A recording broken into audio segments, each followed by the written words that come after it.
আসসালামু আলাইকুম everyone, welcome back to my new channel Sylheti blogger and cook.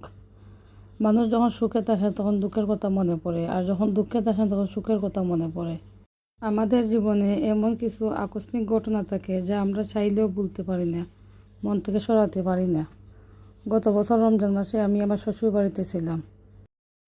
গত বছর 10 রমজানে আমার আম্মা আমার স্বামীকে কল দিয়ে বললেন ইফতার করতে আমাদের বাড়িতে আসার জন্য। তিনি বললেন আমার সময় নাই বলার কারণ আমার আম্মা কেন প্রথম রমজানে তাল এবং ইফতারে দিয়ে আমার শ্বশুর বাড়িতে পাঠালেন না। পরের দিন আম্মা কল দিয়ে বললেন কোন দিন ইফতার পাঠালে ভালো হয় আপনার মা বাবার সাথে আলোচনা করে আমাকে জানাবেন। এরপর আম্মা 3 দিন অপেক্ষা করে আমাকে কল দিয়ে বললেন জামাইকে 3 দিন আগে কল দিলাম, কোন দিন ইফতারে পাঠাবো জামাই তো কিছু জানালেন না, তিনি ছিলেন মাদ্রাসায়। পরে আমি কল দিয়ে তাকে বললাম আম্মা ইফতারের কথা কিছু বলেছিলেন কি, আপনি কিছু জানালেন না কেন? তিনি বললেন বাড়িতে আসলে জানাবো। বাড়িতে আসলেন 18 রমজানে। আম্মা রাতে কল দিয়ে বললেন আপনি ইফতারের কথা আপনার মা বাবার সাথে আলোচনা করেছিলেন কি না? আমার ছেলে এতেকাফে বসবে, তার আর সময় হবে না, আমি আগামীকাল ইফতারে দিয়ে পাঠাবো। এই কথা শুনে আমার স্বামী তেলে বেগুনে জ্বলে উঠলেন। ওর উপরে বলে উঠলেন আপনার ইফতারি আপনি খান, আমাদের ইফতারি লাগবে না, আপনি কালকে বললেই পাঠিয়ে দেবেন, আমাদের ইফতারি দরকার নাই। আম্মা উত্তর দিলেন আমি 1 সপ্তাহ আগে কল দিয়ে বললাম 1 সপ্তাহ ধরে অপেক্ষা করতেছি, আপনি কিছুই জানালেন না। পরে তিনি আম্মাকে বললেন আপনি কত কেজি ইফতারি দিয়ে পাঠাবেন? আম্মা বললেন আমার সামর্থ্য অনুযায়ী। এই কথা বলার সাথে সাথে আমার শ্বশুর শাশুড়ি এবং সবাই চেঁচামেচি শুরু করতে লাগলো। 2 বছরের মধ্যে আমাদের কোনো ইফতারে খাওয়ালো না, এখন খাওয়াবে, তাও আমার সামর্থ্য অনুযায়ী। অথচ এই 2 বছর আমি আমার বাপের বাড়িতে আটক ছিলাম। 2 বছরের মধ্যে আমার ছেলে বা আমার কোনো খোঁজখবর আমার স্বামী, শ্বশুর শাশুড়ি, ননদ দেবর কেউই নেয়নি। যেখানে আমি নেই সেখানে ইফতারি খাওয়ার তো প্রশ্নই উঠে না।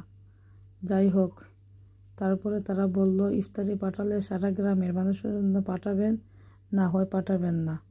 এখন আপনারাই বলেন কোনো মা বাবা তার মেয়ের বাড়িতে কোনো কিছু পাঠালে কি কম করে পাঠায়?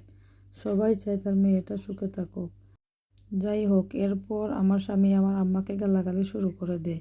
আমি এটা সহ্য করতে পারছিলাম না, তাই আমি বলে উঠলাম গত সপ্তাহে আমার আম্মা 50,000 টাকা পাঠাইছেন, এখন বড় ইফতারি না খেলে কি হয়? এই কথা বলার সাথে সাথে আমার স্বামী আমাকে বলেন তোর বাপের বাড়ি থেকে টাকা এনে তুই আমাকে খুঁটা দিয়ে দিলি, এই বলে আমাকে লাত কিল ঘুষি আচ্ছা মতো পাঠাতে থাকেন।